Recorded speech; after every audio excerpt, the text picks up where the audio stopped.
This is Corolla Digital.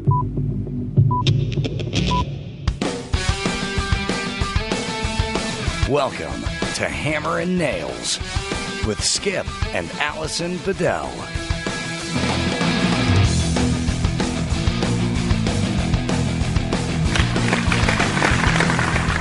He's back. That's right. It's us. What's happening, everybody? Thanks for coming back to Hammer and Nails podcast. Hi, I'm Alison Bedell. I am Skip Bedell, and sitting on Alison Bedell's lap is our cat Hercules. Yeah, you get the real down-home feel at the ranch. Yeah, we are back at the ranch. That's right, back after travels, coming back from California and all that, that was cross-country nightmare debacle that fucking it was ensued. it was so good in so many ways, and it was so awful in so many ways. Yeah. But, overall, it was a really good trip. I think, when you weigh out the good and the bad. There's some bad stuff that happened, which you guys all heard about. Yeah. On the last one, stuff we had to deal with and personal stuff. Still dealing with. But we had a lot of stuff to talk about today, though. I'm going to try good stuff. I'm going to try to move forward. It's been since we got home before the weekend, and then there was this big blizzard here in New York. So I'm sure you guys all been watching it on the weather and the news and all that, like the East Coast getting slammed with the blizzard of 2016. Yeah, it was the first big every one. Year they call it the blizzard of, right? It was the first big one of the year, and it wasn't as big a tragedy as it had been. I mean, it was awful for a lot of people, but because of the preparation with the... No, it wasn't that big a tragedy. 18 people died. No, there was definitely a few people who died shoveling. There was 2 feet of snow that got dumped in 24 hours. Yeah, but we didn't lose power.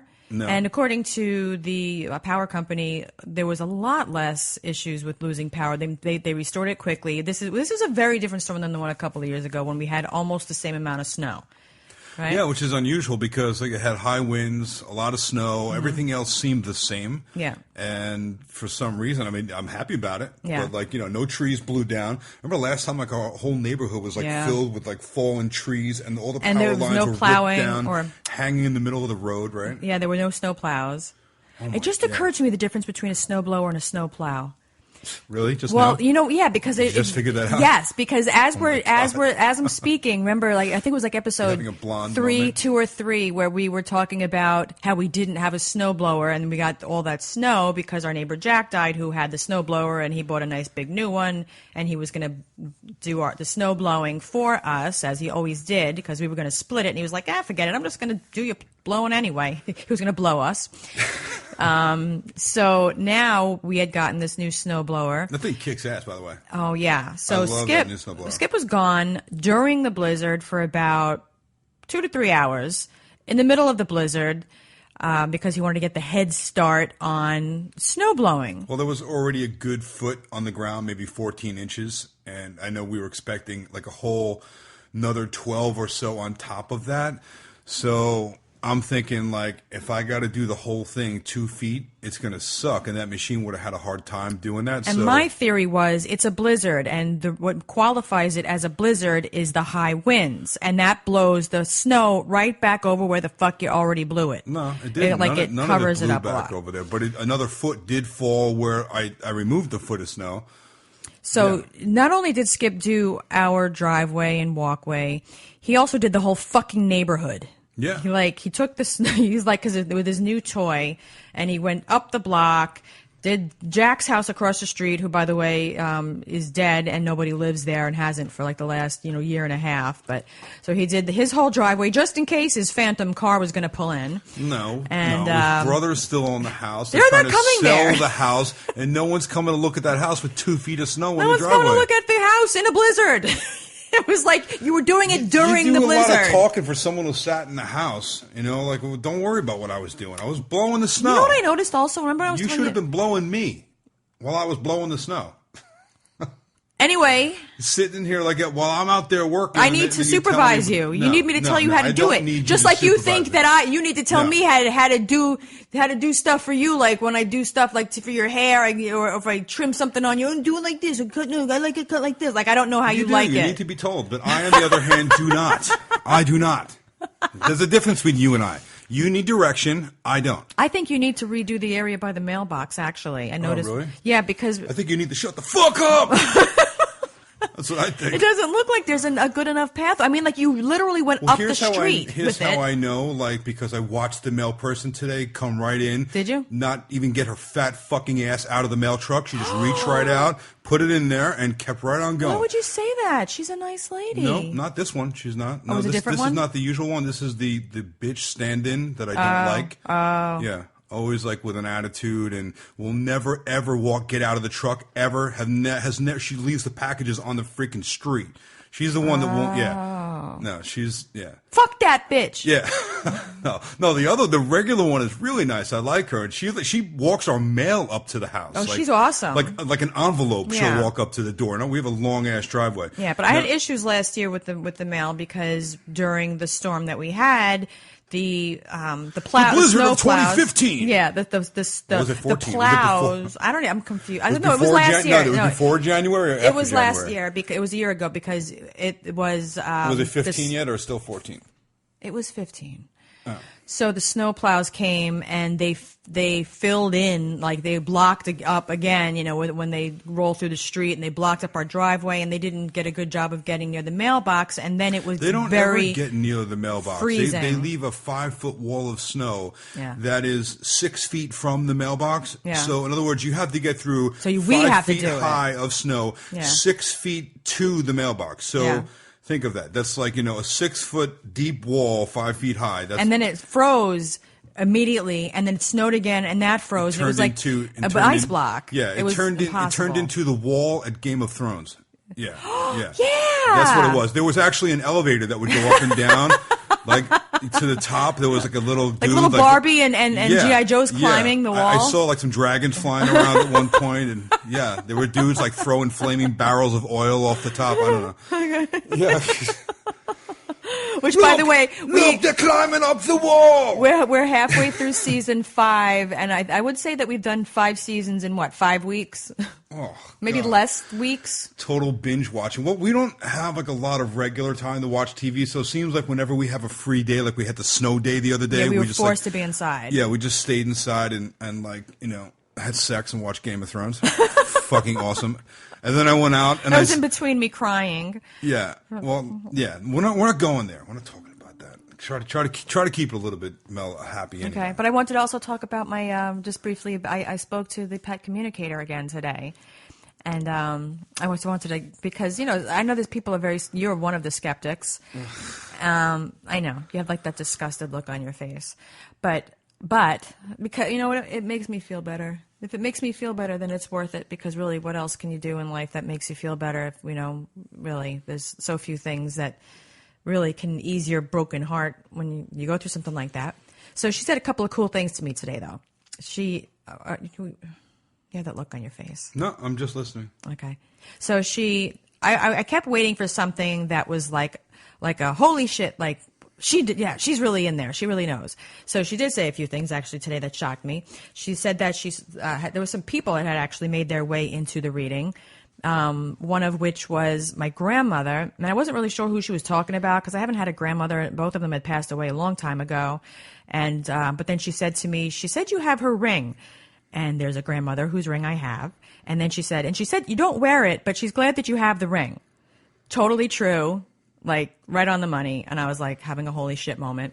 And then I was like wondering, why the hell is that grandma coming through? Because we were never even close to begin with. I was like, why could it be the other grandma? Which grandma was this? Which side? Your mom's My mother's mom? mother, yeah. Oh, okay. Yeah, she was more like, there was like, I had a grandma and a grandmother. You know what I mean? Was that grandmother? Yeah, it was grandmother. Yeah, so it was her. She there was a lot of issues, but the other one I had a much more of an affectionate relationship with, and so I'd always felt like she was like my guardian angel, and I'm sure she is. But the other one came through, which I just found really interesting. And then then the communicator also said that a man was coming through. Who used to, he said he hunted, he used to hunt, and I'm thinking like, who the fuck would, I don't know what, and it occurred to me, Jack. Maybe it was my dad. Jack right across. It could have been my dad. It could have been, but I wouldn't know that. What else did he do? That was the only thing that. That's what she said. That he just wanted to. She said he just wanted to stop by to say hello. I had tons of hunters in my life that were close friends of the family that maybe were one of them. Well, that's why we need to go speak to another medium like that can communicate with people and find out which one it was. But I was guessing it was Jack because I was the one getting the reading, and he lived across the street, and so she said, yeah, he just wanted to come over. He just wanted to pop over to say hello.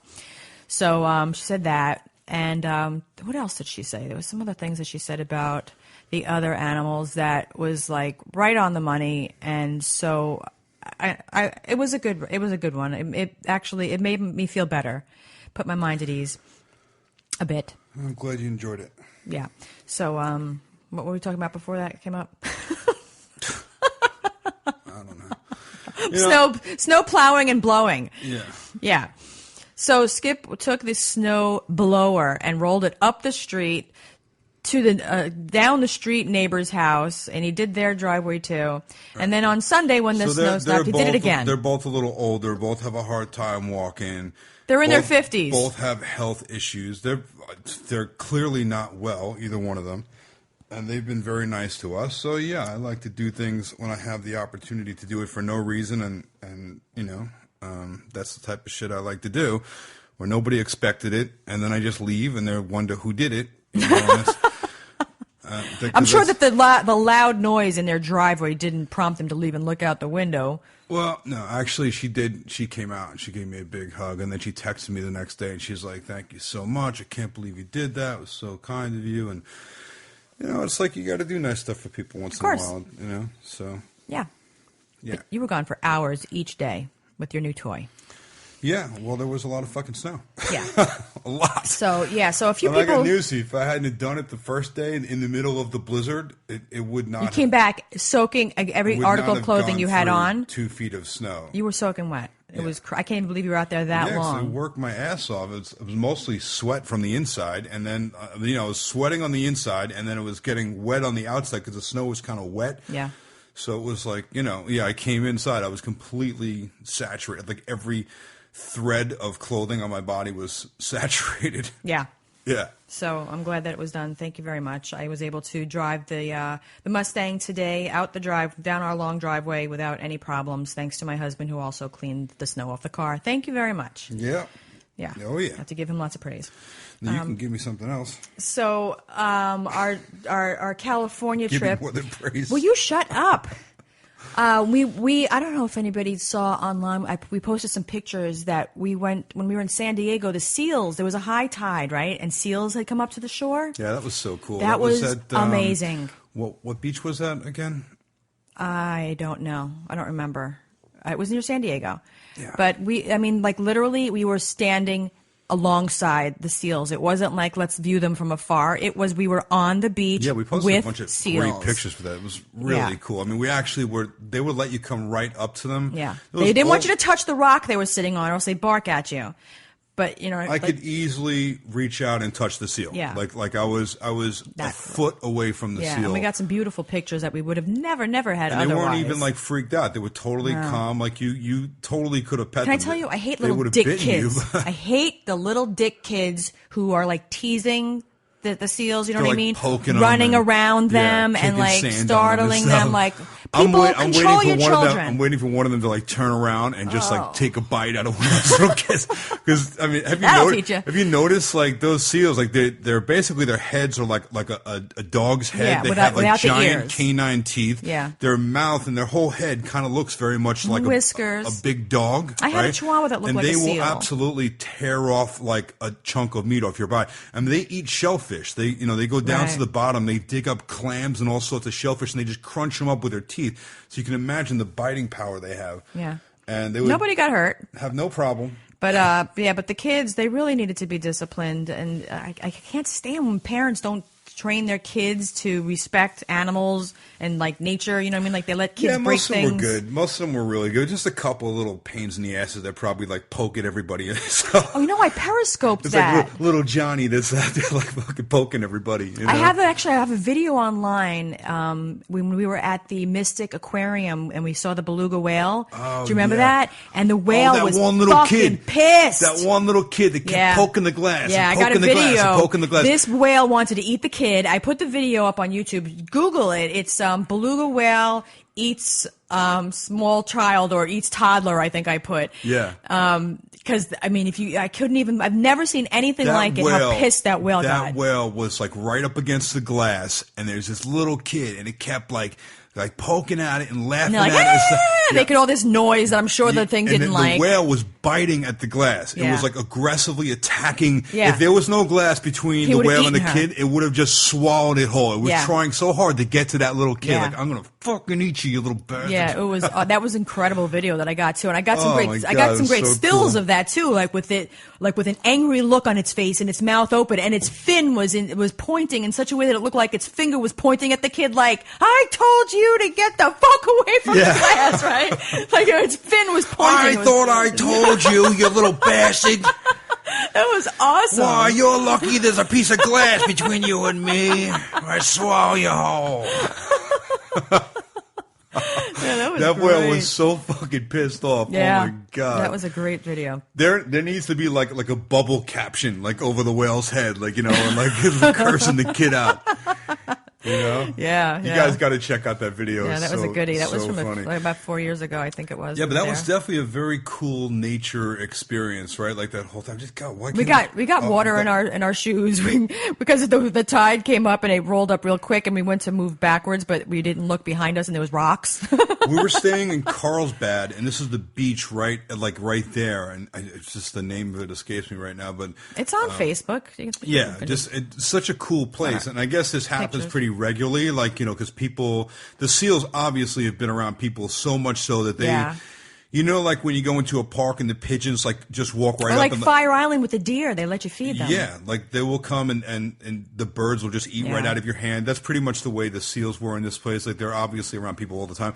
You know what else was cool? There was a bunch of pelicans. Oh yeah, which you got a great picture of them. If you haven't seen pelicans, they're huge birds. I mean, they're like tremendous. They look like pterodactyls, right? Fucking seriously, they're huge, and they have this giant beak and huge wingspan. The wingspan is like 6-7 feet, and there was a big flock of them on the rocks, and I walked right up to them. I was a foot away from them. And they didn't even flinch, and I just held my phone like right up to one's face. I mean, but now you've only got one eye. That's true. Yeah.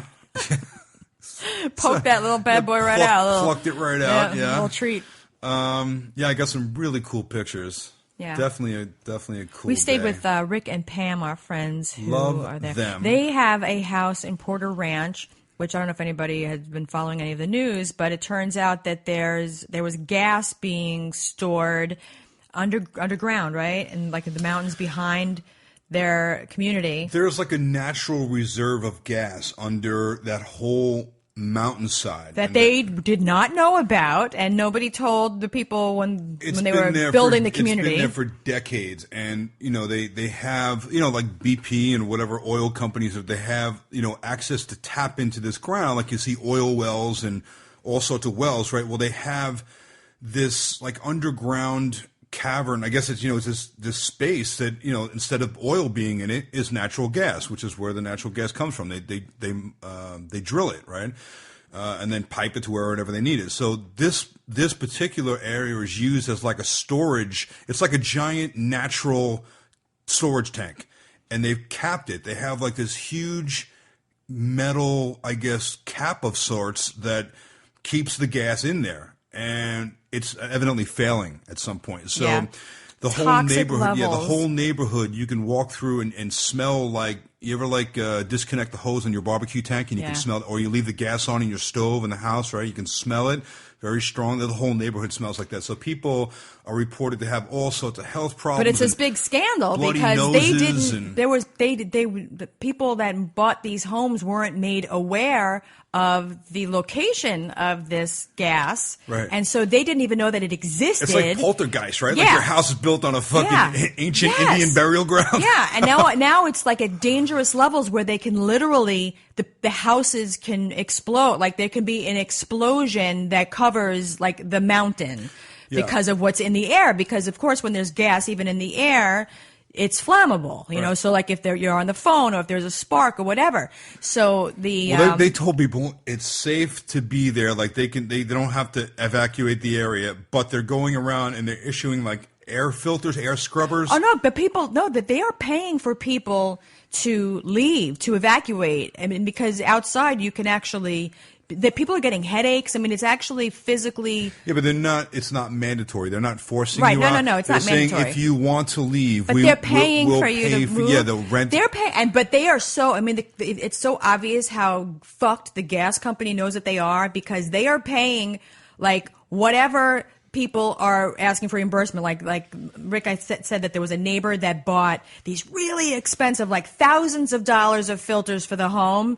They paid them, reimbursed them immediately, no questions asked, whatever they paid for them. Right. He had ones delivered to the house that the gas company paid for. They're paying for the housing for people to live elsewhere. Like they're not questioning. People are staying at like those expensive hotels. You know what I mean? Like the really good ones. Right. Like. And they're paying for it, no questions asked. Wherever people want to go, they're paying for it. Yes. Is like booked up. Every hotel around there is they're completely paying. booked solid because people are just going anywhere they can to get out of their houses. Yeah. So that's like they just know. I mean, they're not putting like there's no like cap on. They're like, well, you don't have to leave, but if you want to, we'll pay for it. Oh, and by the way, don't use your cell phone. And what else do they tell you not to use? They sent a letter to everybody saying, do not use your cell phone or watches or something like crazy. I don't remember. Something like you're not supposed to.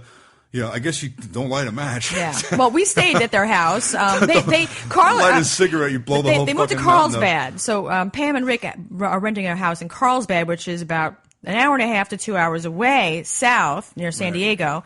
But because we had so many things to do in California, we stayed with them in Carlsbad, and then we went to their house in Porter Ranch for a couple of days because we were only going to sleep there with the filters, and then we had to do things during the day, so we weren't even going to be there during the day. Right. You know, we were outside. We were going to be far away. So it was a 50-50 chance that we would survive. Going to blow up. Yeah, because it would blow up during the daytime. We'd be like in downtown L.A. on appointments, and if it was at night, we'd be in bed and just get completely evaporated in the explosion. Yeah. So can you imagine if that thing blew up? I mean, the entire mountain, the whole valley would basically go up, right? Like, it's a pretty big residential area. I mean, it's probably thousands of homes there, I'd imagine. Yeah. So pretty crazy. I don't know. I was just thinking. Have you spoken to Rick since we left there? Because he had that appointment, that meeting with Red Foo. Yeah, Red Foo. Yep. Did you talk to him? See how that went? He's been in the music industry for a long time, Rick, and they met. Oh my God, they met like everybody. Nicest people in the world. They right? are, yeah. And Pam, she's been sending me thank you texts because I had brought with me.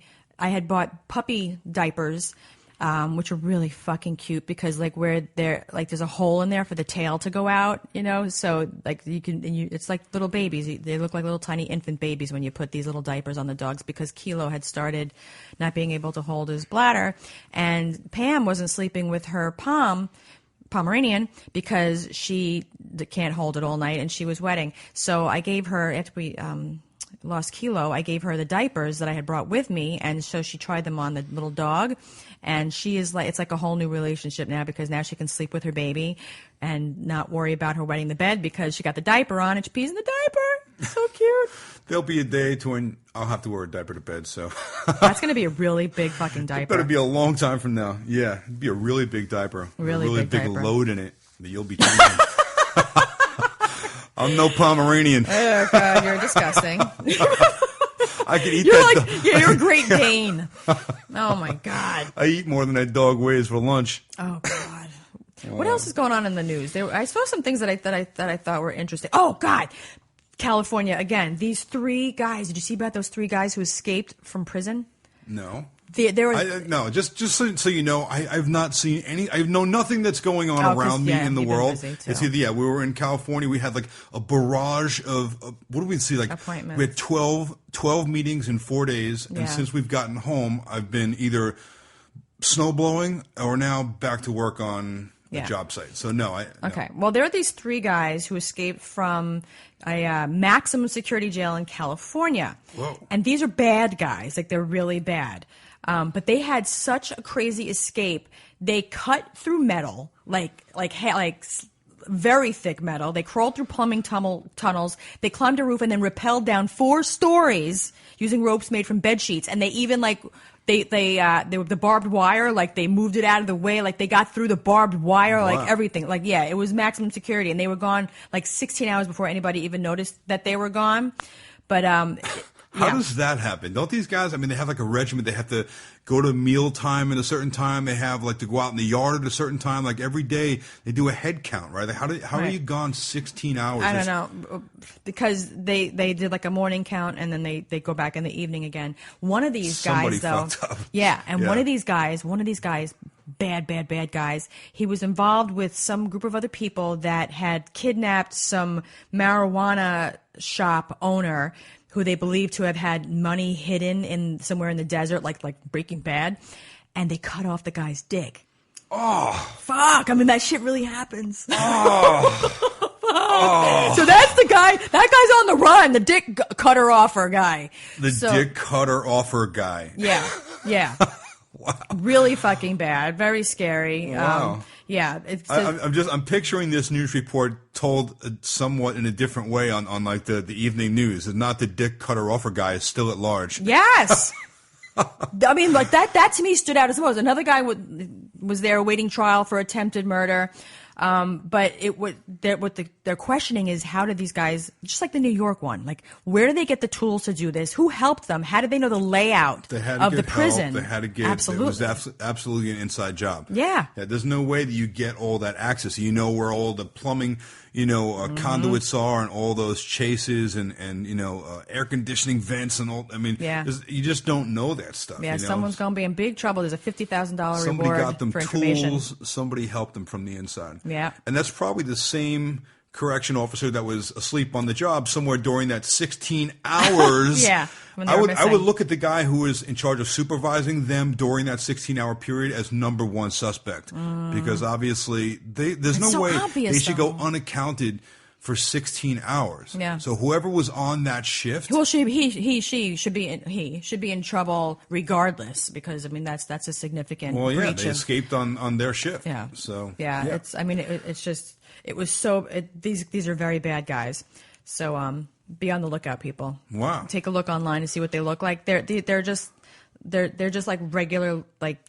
They don't. I didn't. When I looked at their pictures, I didn't see anything that stood out to me. Like, oh, I would remember that feature about them. And I mean, they just look like every other, like, Hispanic. There is a mad dick cutter offer at large. It wasn't like, that guy's got like a big nose. Yeah. According to Alison Bedells, breaking news. Yeah, the dick cutter offer guy is missing. So were there any names attached to these? People, yeah, but that doesn't matter. I mean, you can look it up online. I mean, telling you their name isn't going to help. The guy who, remember that whole Planned Parenthood thing, like where they had like the accusations against them with like selling baby parts, and they had secret video and all that. Absolutely. Well, it turns out that the creator of those videos is now facing felony charges because all those videos prompted an investigation by the grand jury on Planned Parenthood and all the things that they had done. Right. And an investigation revealed that Planned Parenthood didn't do anything. They weren't doing anything illegal. I'm sorry for laughing. I just keep hearing playing over and over again, like on a loop in my head, is from Family Guy, and that scene when the I'm a prom night dumpster baby. That whole little musical scene where that little baby climbed out of the dumpster is a prom night dumpster baby. Oh, no, I didn't hear that. I see that one. You totally have seen that one. Yeah, I don't remember it. They do like the craziest stuff on that show. That was one of the skits they did. Ah. Oh my God! Check it out. Look on. I liked your version of this. That's exactly what it sounded like. That's Seth MacFarlane. Yeah, check it out on YouTube. Prom Night Dumpster Baby. Well, without getting into any boring details, so it turns out that sometimes when people try so hard to set up other people for something, they themselves slip up, and now it's been lots of wrongdoing on their part, and storytelling, making up things, and creating fabrications and creating stories that weren't really true in order to try to make Planned Parenthood look like they were doing something wrong, when in fact they actually got released of any wrongdoing by the grand jury, and now that guy is in big trouble. So what was the motivation there? I mean, because people hate abortion, and they hate places that perform abortion, and sometimes, as a result of this fucking asshole, you get those other fucking assholes that were shooting up the other Planned Parenthood. They killed a doctor, like they killed people outside the place, remember? Right. We were talking about that. Like the wannabe killers. And right. So that now is like prompting people who are also jumping on their hate bandwagon, and they start killing people. And meanwhile, now it was like this guy, the person behind all of this organization that did all this video recording and fake bullshit, they started this whole thing, but now he's facing... What is the name of the organization? Did they say? Is it like Save the Fetuses or... No. just a wild guess. No. I don't know. No. Well, what is, they don't say? No. They do, but I'm not getting into that. All right. Why do you ask me these details? I got my Wi-Fi there are turned. things I need to know. No, you don't need to know that. All right. I mean, I tried to keep it simple, because I know you don't understand a lot. What? Wow. Yeah. So, I understand that my size 12 boot will look very nice up against your ass. Whatever. So, turns out that, we were talking about this before, the Oscars that are coming up, and Chris Rock hosting it. And the big to do about the black community making a stink because this there's is how not out of touch I black am. Is this still going on? No one's put an end to this yet. Yeah. But now Stacey Dash has weighed in on it. Stacey Dash, not Stacey Dash. Yeah, exactly. Yeah. Who gives a shit about you, Stacey Dash from Clueless? Okay, help me out. Did you do anything since the movie Clueless? Help me out on this one. The movie Clueless with Alicia Silverstone. Right. Oh yeah. Stacey Dash is the black chick. Right. The pretty one that was on it. I remember. Yeah. So now she's weighing in on it. Again. So. Well, that does it for me. Yeah. I mean, you know what? I'm not watching now. Yeah. Were you even supposed to go to the Oscars? Because I don't know that you've even been in show business since Clueless. You know what? I've heard enough. I don't give it. I am not. Does anybody care what Stacey Dash thinks? That's it. I'm done. I'm not tuning into the Oscars. Thank you for informing me, Stacey. Oh God! And it's like, can you still call her an actress? Has she acted? You know in what? anything? I'm going to say this, and I'm going to stop after this and keep it real simple. It's like there's so much bullshit going on in the world. There's so much stuff happening in the world, right? There's so many other bigger things. Like, who gives a shit about the Oscars? What is that? That's like right, the whole thing in and of itself is ridiculous. Yeah, the whole thing, yes. But the point is that they're being nominated for these parts based upon their ability to act, to play a part, right? Not based upon what they save the world, or they're being nominated for like a Nobel Peace Prize. They're being nominated for their ability to get in front of a camera and play a role, right?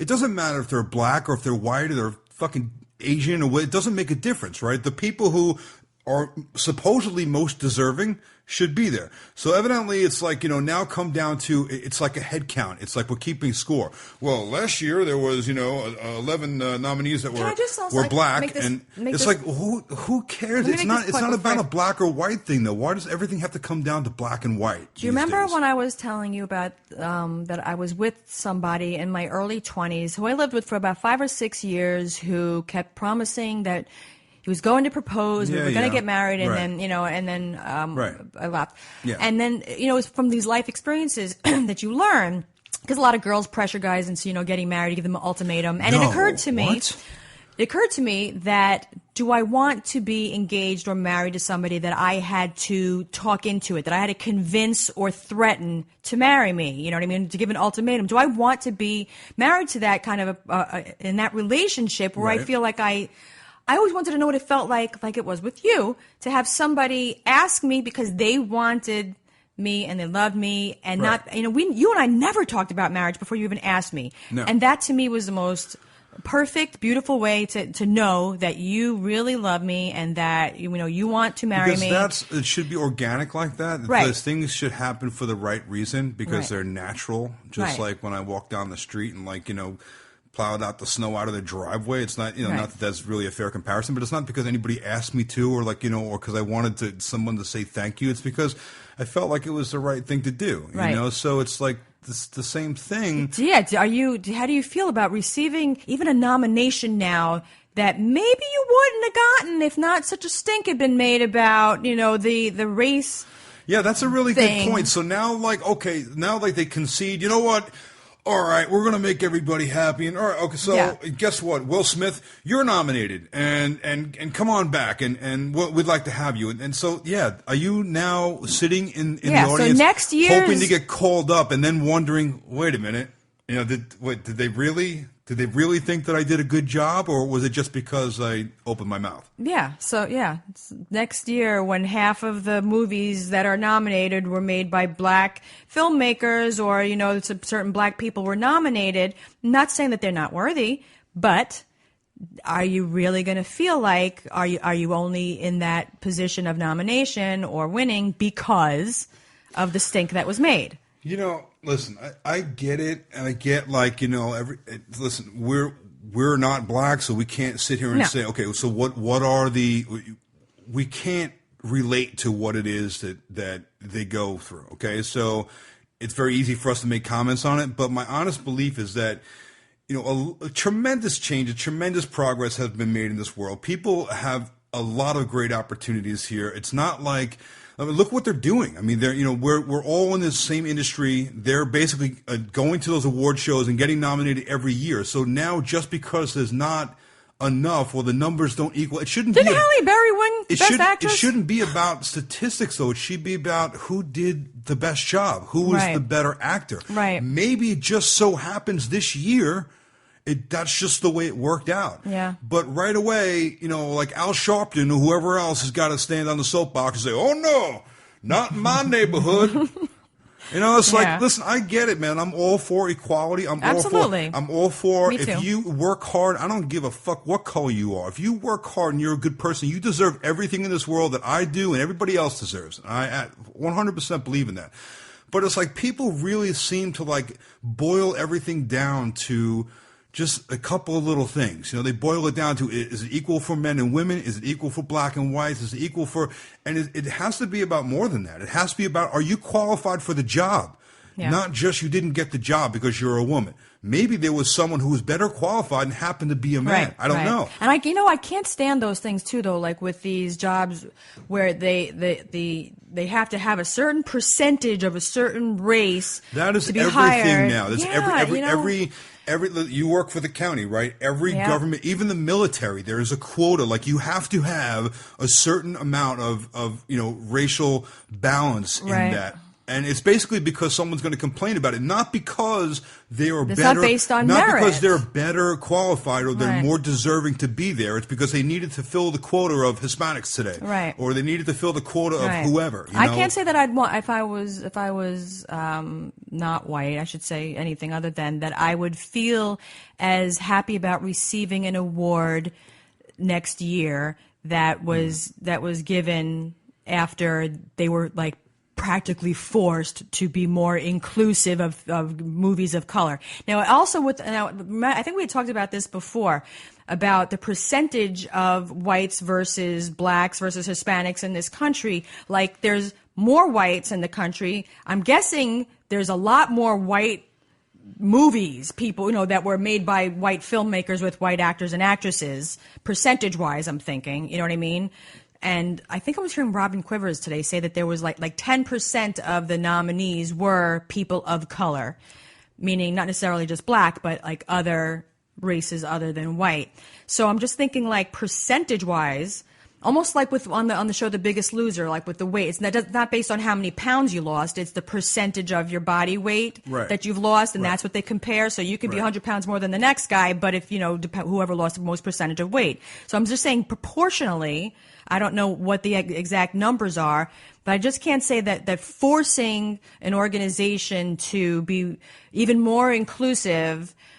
Do you want to be a part of that even? Like, I think the whole award giving thing is bullshit. Of people sitting there saying, oh, yeah, you're a great actress. It's all subjective. It's like, who really says that person's the best? Leonardo DiCaprio didn't even get nothing for Titanic. Like, there's so much snubbing and bullshit that goes on. Yeah, who gives a shit who wins what? There's a lot of politics in that. There's a lot of ass kissing. There's a lot of all that goes on in Hollywood, which I don't think is any secret to anyone. Yeah. So it's such bullshit. It's all who likes who and who's kissing whose ass and who's, doing shit under the table. It's like none of it's actually based on fucking merit anyway. You know what I mean? It's such bullshit.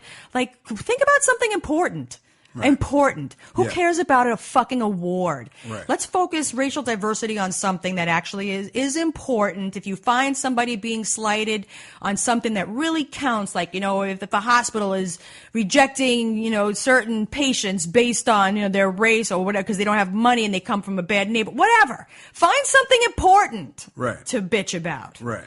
Who gives a shit about a fucking Oscar award? Well, evidently there are quite a few people that give a shit. So. Like you perform in a movie or you do your job because you love it. The whole thing makes me not want to watch it at all. I know. I don't. I'm totally not interested. I mean, actually, I don't really want to watch it at all anyway. Yeah. But now I really don't want to watch it. Yeah, it's like you do your job because you love it. I do my job because I love it. Some people hate their job, but in the entertainment industry, it's so that you got to love it because it's so fucking hard to get a fucking job. It's so hard. This business, we're in it, on the TV side of it, not on, on the big screen with movies, which are two very different worlds, but also completely, very, very hard. The odds of ever getting to do anything in this business at all are like winning the lottery, let alone get a hit show. So I think it's really a lot of luck involved. There's a lot of who you know. Mm-hmm. And you got to be good at what you do. There's no question because you're only going to get one shot on it. If you suck, no one's calling you again. Right, So exactly. All of these people that we're talking about, they've all earned their place in this industry. They're all seasoned veterans and stars in their own right. Absolutely. But it's like, really? Do you need an award to make you feel like, now I'm equal? Do you need the award that you had to ask for to feel like you're equal? Yeah. You know what I mean? Like, everybody knows, like, Morgan Freeman. Everybody thinks he's amazing because he is. Samuel L. Jackson. Everybody thinks he's amazing because he is. And if he never gets an award, what are there? It won't change that. I have been following this thing. So are any, like, heavyweights like that, like, really weighing in this thing? No, Is Morgan Freeman, I don't even know that there was any movies that they were in that were in the running. No, but they still can give their opinion on it, right? I mean, I think that because Straight Outta Compton didn't get any nominations for anything. But it's also a totally different type of movie. You got those old motherfuckers who are on that Academy board. They're not watching that fucking movie. They don't consider that good acting. Then you know what I mean? Like it's a whole thing of like this, like what is it? Like the like these old guys who have been doing the same fucking thing forever, like the boys club, like who just good old boys. Yeah, it's like you have to know going into it that you're not going to get recognized, but you don't make a movie for the recognition like that to get recognized by these old white fucks who only give a shit about themselves. You make the movie because you love to make the movie. You want everybody to see it. You want to tell a story. Stop giving a shit about the fucking, awards and you're so great and blah, blah. Who cares? People, it seems so shallow. Yeah, invest to me. your energy into something more that matters. Yeah, really. Because it's like all that you see on TV now is like, and Chris Rock is going to change his comedy now that he's going to talk about, and what's he going to say? Who fucking cares? I'm like so sick of it. Is there anything positive in the news? Anything good going on? Yeah, I was also seeing that the Friends had a reunion. Friends from the show Friends. Well, that is definitely important. Well, no, that's not important. But what I found amusing was that Matthew Perry wasn't there because he was doing something else. I think in London he was doing like a play or something. But there was an article where an all-white play. There was an article where he an interview that he had done where he said that he didn't remember about 3 years of the show because of his drug use. Ah. Yeah, like wow. that. Yeah. like, you don't realize, like, watching, like, you could see that he was thin. I remember back, because I was a big fan of that show. Yeah, he went through a really rough stretch. Yeah, right? he was very thin. thin. And then he got really heavy, right? And then, like, he was, like, back in rehab and the whole deal. And, but you don't realize, like, watching these shows, like, people think that they fucking know everything based on what they see on TV and they read in a magazine, but you have no fucking clue really what goes on, behind the scenes in people's lives. Like, people don't remember what they don't see and what they don't know. It's crazy. Well, just be thankful that you're healthy and you don't have to deal with problems like that. There's so many people that are affected by that. Not only the people that are going through it, but like their families and their all the people in their lives too. It's a very tough thing. Word up. I wanted to also let you know that I got some stuff to ask you because people are looking for some Skip's tips. Wait a second. You got stuff to ask me? I got stuff to ask you. You need some Skip's tips? I do. Everybody needs some Skip's tips. You ready? Everybody. Okay, Let's do it. When helping people with their homes, they call Skip Bedell. You want to avoid a headache and save money, he's the man to talk to. Skip Bedell.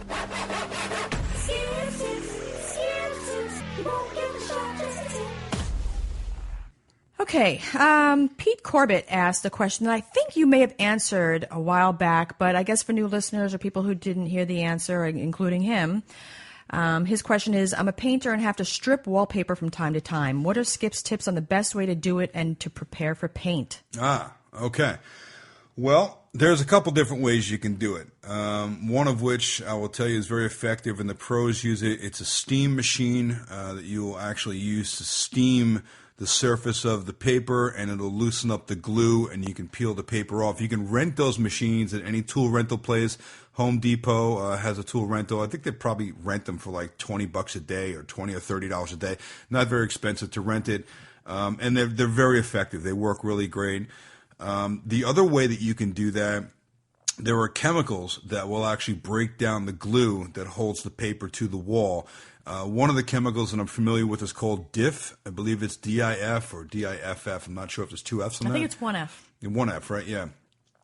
DIF works really good. It comes with a like a perforator. It's like a little tool you hold in your hand, and it has a bunch of little kind of like pins on it. And you basically run that over the wall, and you perforate the paper. And then you go back and you spray this DIF chemical on it, and it's actually enzymes that will go through the top layer of paper that you've perforated, and then also it breaks down the glue that's underneath that. And after a short period of time, you can just peel the paper right off the wall, and the glue kind of becomes almost like slimy. And then you can take it comes with like a flat, almost like a spackle knife, like like a flat edge. Yeah. And you just wipe the glue right off. Once you get that down, then you can, you let it dry, and you'll be able to prepare the walls. You can, put a primer over it. You definitely want to prime it after you get all that glue off of there, and then you'll be ready for paint. This is also actually a good opportunity for me to remind people that we have the website, hammerandnailspodcast.com, where they can listen to the podcast. But on that website is also, you go to the page with the episode summaries. That is where I include the clickable links for the products that you talked about, so people can just go find them easily. If they need to use that kind of a product, they can find it and just click on it and buy it right there on Amazon. Yeah. That makes it super simple. DIF is great. I've used it many times, and the stuff really, really works well. I've actually seen people like actually paint over wallpaper, and that's not the thing you want to do. A lot of times when people wallpaper, it's you don't see too much of it anymore. You really don't see very much wallpaper anymore. It's kind of coming back a bit though, because it's not like the old style like from the 70s and 80s, but there's some nice wallpaper if applied in the right place. Yeah, and the right paper. Absolutely. I think really if it's done right, it's just such a pain in the dick to remove. Well, is it actually a pain in the dick? More in the dick than the balls, or the ass? Yeah, it's just the whole lower area, right? Dick, balls, it's ass. Just, it's a pain. It's a pain equivalent to any pain you might feel down in the private area. It's a lot of pain below the belt. Yes. Yeah. In the general vicinity. Yeah. You can liken it to that kind of pain. Yes, in all those areas. Yeah.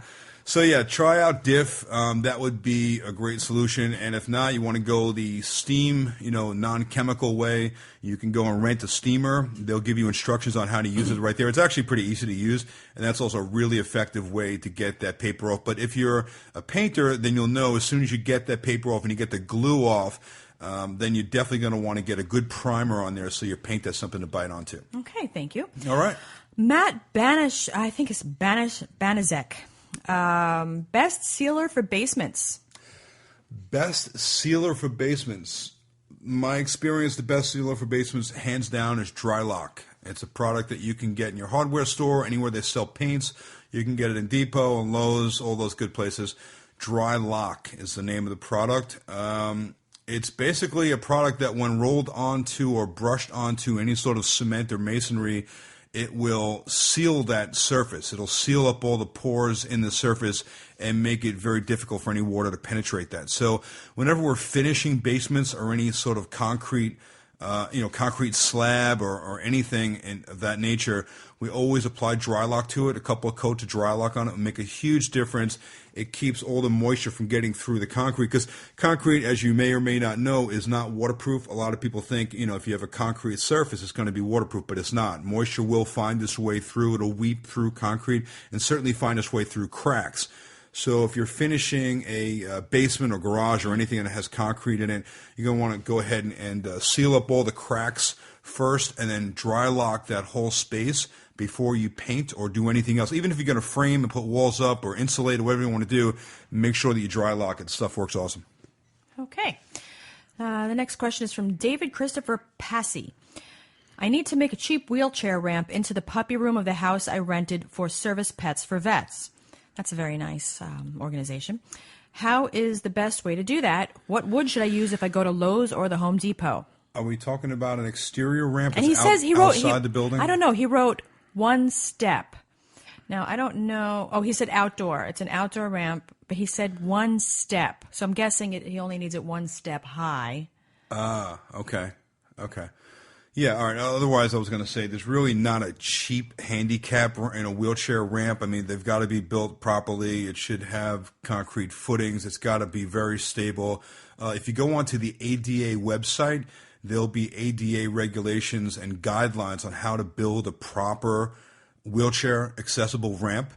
Being that you're only going 1 foot, or one step up, it's going to be a lot easier for you to build because you're not covering over a big grade and a big, decline. But you're definitely going to want to follow those guidelines, because if anybody should happen to get hurt on that thing, even if it's one step, it's a nightmare. And that's why as Skip said before we started recording, you're fucked. Yes, because the last thing you need is like someone who's already handicapped to fall off this thing and mess up some other part of their body and then have some colossal lawsuit and everything else. So yeah, you want to go onto the ADA website and look for wheelchair accessible ramp construction guidelines. It's a page very easy to find. They will tell you exactly how wide it should be and all the different things that you need to adhere to make the thing up to code and limit your liability should anybody have a problem with it. That being said, if it's going to be outside, of course you're going to want to use wood to frame it. That's going to be you want to hold up to the weather. So you'd want to use a pressure treated type wood or something that's going to hold up well to the elements. And to put a surface on it, I would go with some sort of composite material rather than a wood surface that'll hold up well to rain and any weather and things like that. It's not going to break down. It'll last much longer if it's a composite decking or something of that nature. You're also going to want to have, even though it's only a foot up, you'll probably, and again, this is why you're going to want to check those guidelines, but you're going to see if it needs to have some sort of handrail or safety rail on the outside of it. I'd imagine even though it's only one step, because of the people that's going to be using it, specifically, people will have a hard time getting up that one step. Right. They're going to need something to hold on to. Right. That railing also has to be at a proper height, and there's a lot of guidelines there that you need to follow. It's really important. So that would be my best advice to you. I have built a few ADA ramps, and that's the first thing I did. I consulted that website to make sure that everything was done properly. Yeah, and you also built that bathroom with all that safety railing. Yeah, that's another thing, too. I've built many, many bathrooms in my day, and some of them were handicap accessible bathrooms, and there's very, very specific guidelines on how high, how wide, how big, the dimensions of everything, the type of materials you have to use, handrails in certain locations and the placement and the height of them and within a certain reach if you're at the sink and the toilet. And there's a million different things that you wouldn't even think of. And if it's not done right, if anybody gets hurt on it, it's a big problem. But mainly if it's not done right and it gets inspected, you will have to rip it all out and redo it. So save yourself a lot of trouble and get it done right the first time and check out that website. Okay. Dave Roth. What kind of issues will arise this spring if I made repairs during this frigid-ass Rocky Mountain winter? Frigid-ass weather is not usually the best time to make repairs. Obviously, if you have to make repairs, it doesn't matter what time of the year it is. Some repairs just have to be made right now. If you can avoid making structural repairs, things like doors and windows and things like that are moving, especially that have moving parts like doors and windows, during the extreme heat or cold, it's better to do that if you can wait. But if not, what you're going to experience, especially when building in the cold as opposed to the heat, is that when the weather warms up, whatever it is that you built is going to expand. The openings are going to basically close up. The whole building will expand. So, for instance, if you frame a door and you hang a door in the cold weather, what's going to happen is that you leave that gap all the way around the door. Say it's 3/16 or a quarter of an inch all the way around the door. When the hot weather comes, that door frame is going to swell up and you're going to have the door's going to stick. It's not going to want to open and close properly. Same thing with windows.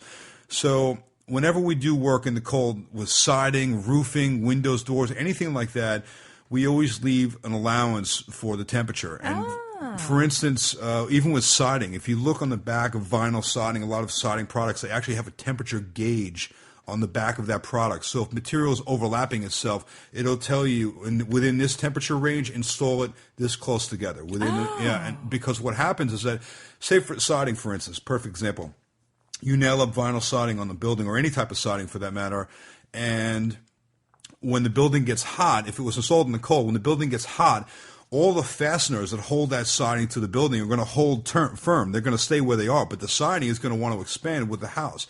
And if you ever looked at siding, you've seen it has big waves in it. It looks like it goes in and out every couple of feet. Yeah. That's because the nails of the screws are holding tight to the house, but the rest of the material is expanding. Right. And they didn't leave enough room on that fastener or on that gap for expansion and contraction. Same thing with a door or a window. So if you're going to gap that door, let's say 3/16 or 1/8 of an inch or quarter, whatever you're gapping it, gap it a little bit bigger in the wintertime, in the cold weather, because that gap is going to close up rapidly when the weather warms up. And then you're going to have a problem with that door sticking. Baby, I love your brain so much. Trust me, I learned from making mistakes. Well, I learned the hard way. You know? Good. Not everybody has someone to teach them. It's like that with a lot of things. There are a lot of things that you can learn, but also some things you have to learn on the job. And that's one of the things that you learn from installing things for decades. Yeah. That there's a right way and the wrong way to do it. When it comes to doing stuff in the cold weather, there's definitely two different ways to do it. Yeah. One is going to cause you problems when it warms up, and one won't. Okay. There you go. There you go, Dave. There it is. Mark Hanbo asked about, he said he has a fig tree in front of his house. It's nice for shade, but a pain because it drops a lot of leaves all over the place in the fall. Me too. I wonder if he's actually he's getting figs off of it.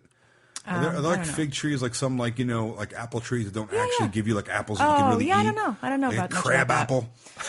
What's the point of a fucking crab apple, right? Like, I don't even know what that is. I just know that there was Little Rascals. There was a Mrs. Crab Apple. Yeah, remember her? That bitch. So he said, I suspect that the root structure is raising one of the large concrete blocks that forms a walkway from my driveway to my front door. Is it possible to remove this root yet preserve the tree, or am I better off removing the entire tree? Finally, is this a DIY job, or do I just need to fork over some cash for a professional arborist? I think I can contribute to this answer as well. My suggestion right there, especially if it's a fruit-bearing tree and you want to preserve that tree, if you care about the tree at all, you're going to have to think very hard about cutting out a major root like that.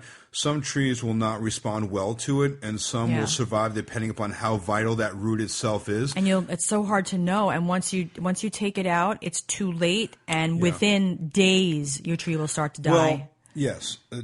Every tree roots differently. Some have like pine trees, for instance, we have a lot of pines around our property, and they root very shallow. The roots are very close to the top of the ground. Other trees root straight down and very deep into the ground, right? So those aren't roots that are going to become a problem. But for trees that root shallow and out toward the surface of the ground, some of the main roots are up toward the surface, sometimes only a few inches below the ground. And if you cut those out, for whatever reason, you put it in a fence or you put it in a driveway or whatever, there's a very good chance if you take out too many of them, the tree will not survive. So, in fact, we experienced that here when we were doing some excavation. When we first bought this house a number of years ago, we excavated the whole property and put in in-ground sprinklers and lighting and landscaping and berms and all kinds of stuff. And we had these huge, 100-foot pine trees all around our property.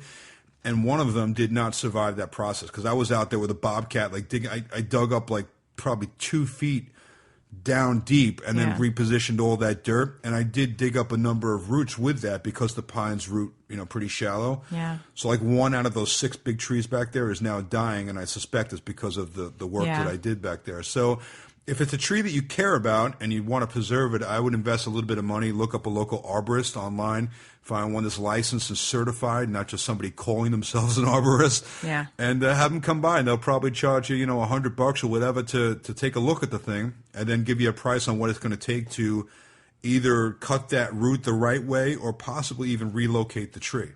Yeah, because it's really, you're taking such a risk by cutting any of it because it's like one of those things, once you do it, it's too late. You can't undo it. So if you care about the tree, it's almost better to either just deal with the concrete issue. If you can change your pathway, maybe if there's any way that aesthetically that would look okay for you to move it.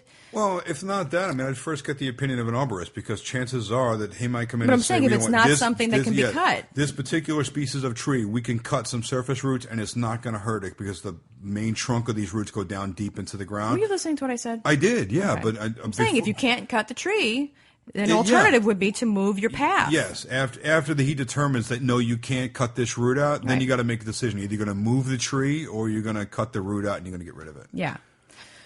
Yeah. So, get a professional opinion. Yeah. So there's your tips. There it is. There it is. Thanks. There's my tip. Thanks, Skip Bedell. Tips. I had unfortunately, I left my fucking phone at work when I left work today. I hate it when that happens. I know. I don't know how I did that. But especially you. You're glued to your phone. I am. Every time I look at you, you're on your phone. That's not true. That's so true. Fuck you. That's so true. No, it's not. You spend a lot of time on your phone. We'll discuss that later. Oh, okay. Anyway, the good news is that oftentimes when I have a random thought, I put it on whichever phone is around me. And today, I happen to have remembered that there was a couple on your phone. Oh. So fantastic. Let's check them out. Okay, so here we go. They're just random thoughts that go through my head. Allison's brain is working overtime. Could be while she's driving or standing in line. So what is she thinking? What goes through her thoughts? Is it something profound or fucking just pissed her off? You ready for random thoughts? You ready for random thoughts? Fork split English muffins is such bullshit. You can't split them with a fork. They don't break in half evenly. Fork split. It says to split the English muffin with it says fork split. Try to split that motherfucker with a fork. You put the fork in, and then you try to ease it open, and it does not open evenly. It doesn't go in half. That motherfucker. It breaks. I love it, and it doesn't make it even half. You get one half with a whole lot of bread in it, and the other half is got hardly any bread in it. They are not good to be fork split. It's I just need to know: is there any R in the spelling of motherfucker? No, not if you're from Long Island. Oh, you're so cute. I can't believe what comes out of your mouth sometimes. You're like, oh, sorry. No, it's just I love English muffins, and especially the ones that are seasonal from Thomas's. Oh, the limited edition. Yes. You come home with limited edition ice cream, English muffins. Really? Love it. They make those things just for people like you. Yeah. And then you go in there and you buy fucking multiple 20 boxes. And put them in our freezer. Yeah. Yeah. Well, and then you come home and we make room. We have to clean out the shelf and the closet because because there's a limited edition. We have pumpkin Eggo waffles, I think, from 3 years ago still. still. Yeah, yes, I remember I that. saved them because I don't want to remember that day. eat them. You They'll be came gone. home, the entire car was filled with egg. I'm like, what the fuck? They're so fucking good. Like, what? Why? And you're like, because they're limited edition. Someone's going to buy them all. And guess what? It was me. Yeah. Yeah, and you did. Yeah. You bought them all. You're right.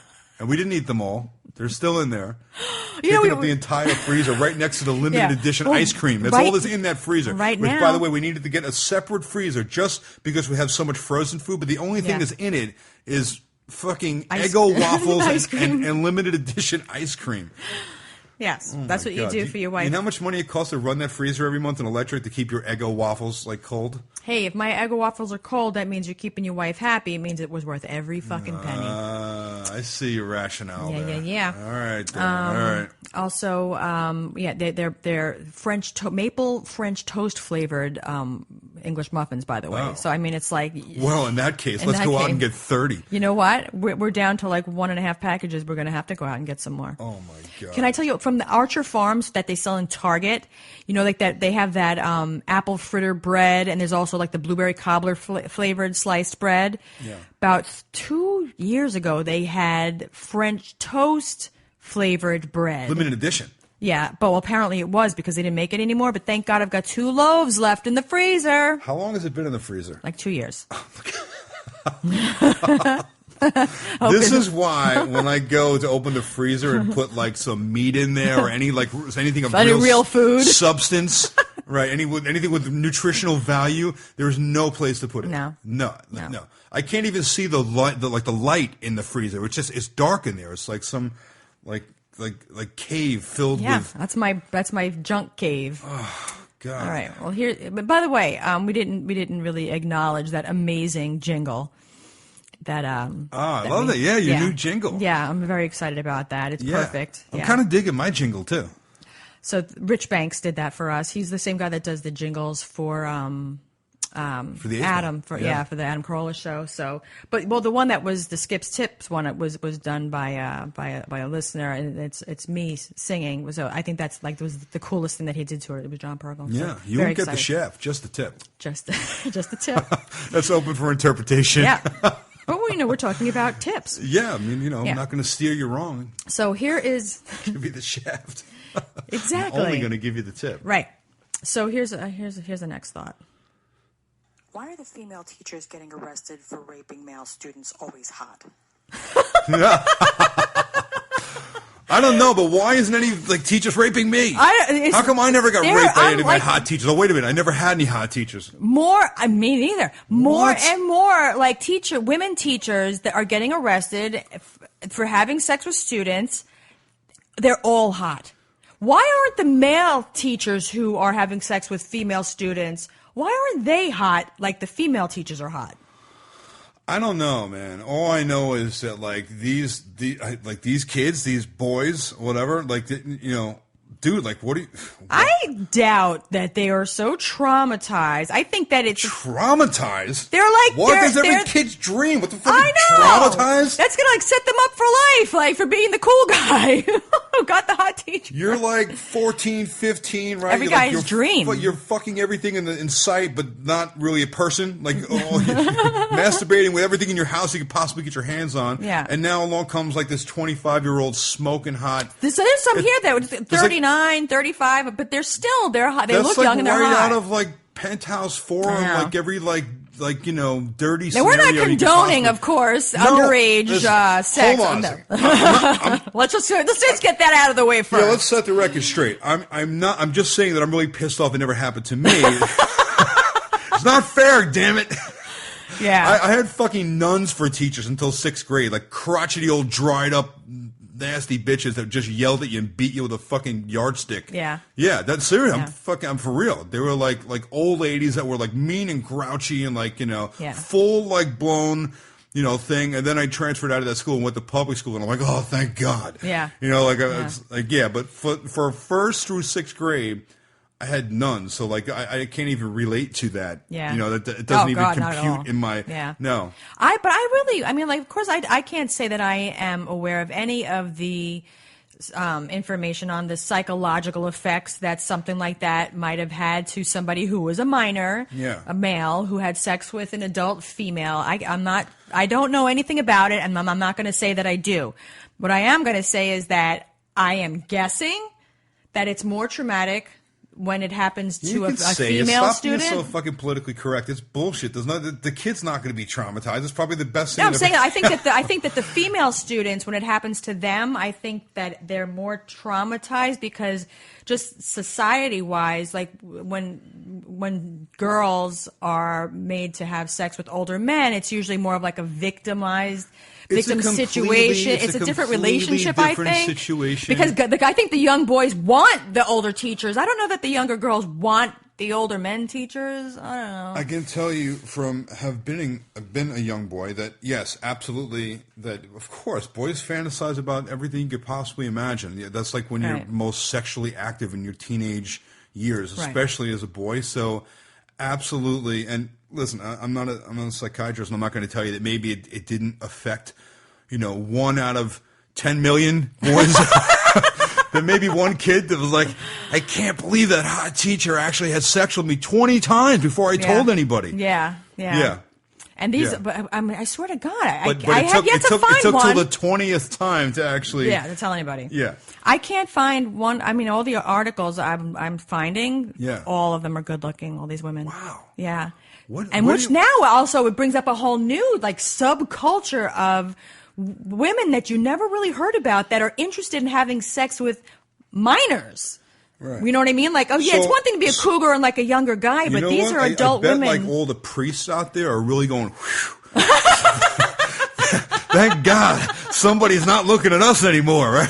Fuck yeah, right? Yeah, they thought they cornered the market on young boys. Now it's like, now it's like, wow, all right, all the hot teachers out there. Yeah, I don't really get what the thrill is because, I mean, I can see why I could see an older man wanting a younger girl because that's been established in like thousands of years.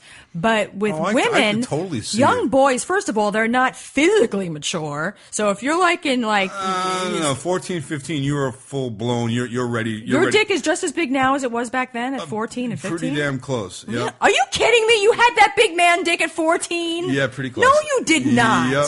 Yeah. Yeah. What? Yeah, and your teenage years, you develop pretty quickly, and yes, I mean I don't know. It probably grows proportionately with your body, but it's like it's different. You're so big, like your whole body is big. You can't possibly have had that big man dick as a minor. There's no way. That's why they call me Trap Pod. You're an idiot. You're an idiot. No, I'm serious, man. Like, teenage boys are like, they're built for, just like like when you're in once you reach puberty, like you're just like a girl too. I mean, physically you are able to have sexual relations, and like your body is telling you with all those hormones that like it wants to have sex. So maybe socially it's not acceptable, but your body is saying, I'm ready to fuck. Yeah. Somebody fuck me. Like, what's right now? It just like crossed my mind about all the fucking time and money that goes into getting a master's degree to become a certified teacher. Right. And that you are so out of control of your behavior that you cannot stop yourself from ruining your life purposefully.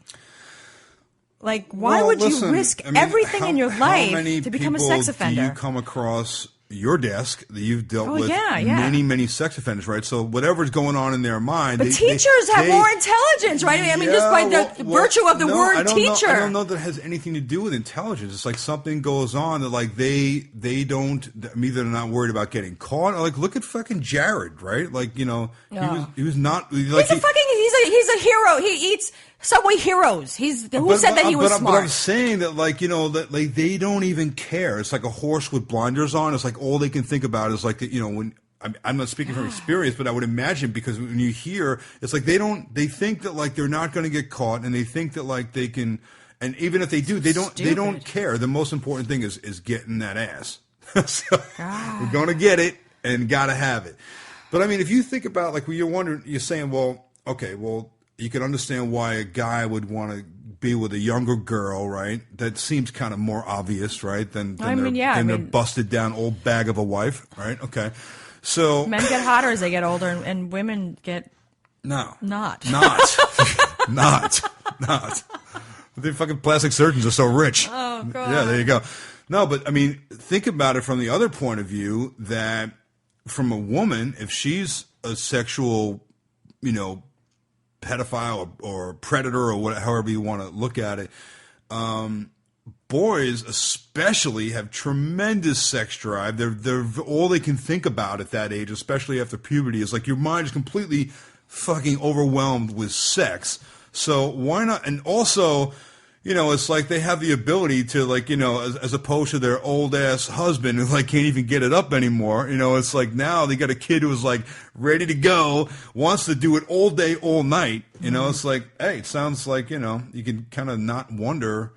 Why is it so much more prevalent now? But the difference between them and like normal people is like, that that's not the right thing to do. And there's something in the back of your mind, even though if you have those thoughts, you're like, oh no, I can never do that because it's fucked up. Right. Right? Not them. No, they just don't think like that. I don't get it.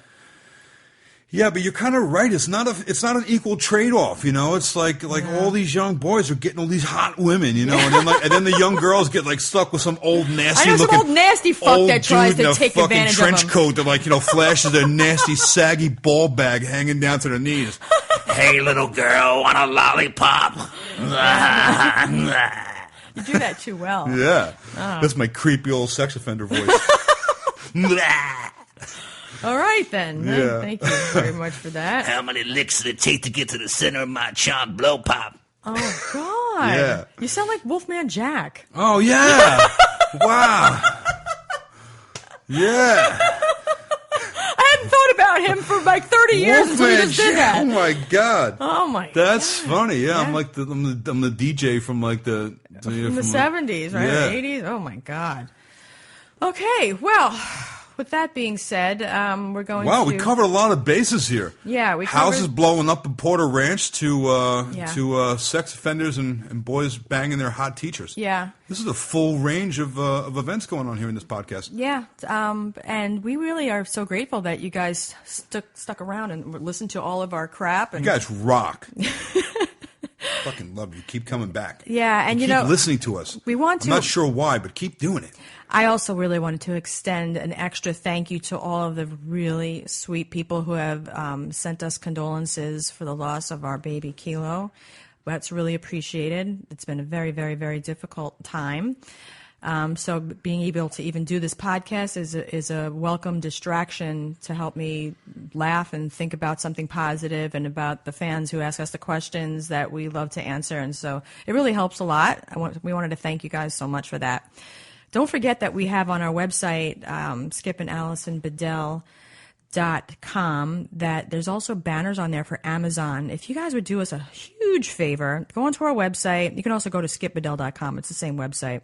Go to our website, click on the link for that banner for the Amazon, and once you get to that Amazon page and you shop at Amazon, it really helps us out a lot. But bookmark it so that every time you shop at Amazon, you can just go to the bookmark on your web browser instead of going to the website just to get the link.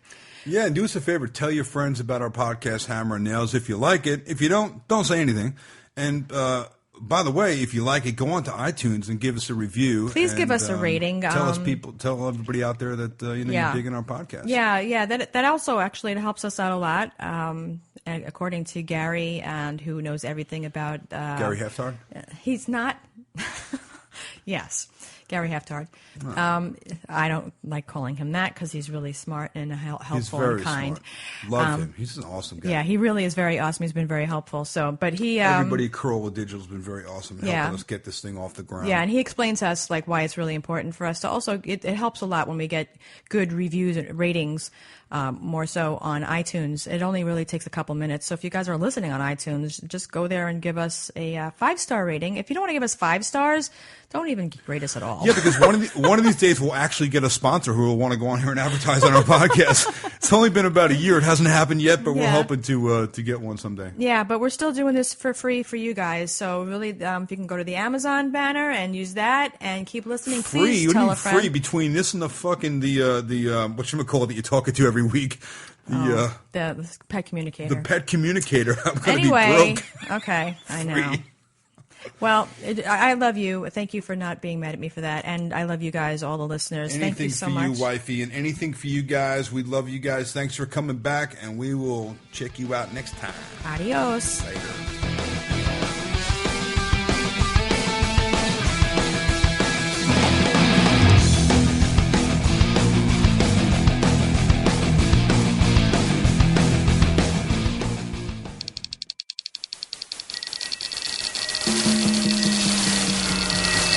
This is Corolla Digital.